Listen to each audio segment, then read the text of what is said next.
ബിരുദന്മാരുടെ കളികൾ. കടലിൽ അകപ്പെട്ടു പോയാൽ തിരിച്ചു കിട്ടത്തില്ല.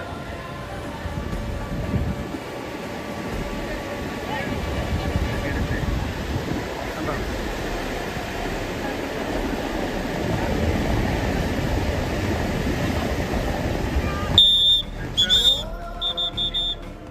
വക വയ്ക്കുന്നില്ല, നല്ല കടലടിക്കുന്നുണ്ട് കേട്ടോ. കടൽ നല്ല ശക്തമായിട്ട് അടിച്ചുകൊണ്ടിരിക്കുകയാണ്. രണ്ടുപേരും ഇവിടെ കിടന്ന് വെയിൽ കൊണ്ട് വളരെയധികം കഷ്ടപ്പെടുന്നുണ്ട്. അതാണ് അവസ്ഥ. ആ കടൽ നല്ല ശക്തമായിട്ട് കടലടിക്കുന്നത്. കൊണ്ടുപോയി കഴിഞ്ഞാൽ തിരിച്ചു വരത്തില്ലെന്നാണ് പറയാം. ഇപ്പോൾ ഓടി കയറി അവർ കാര്യം മനസ്സിലായി.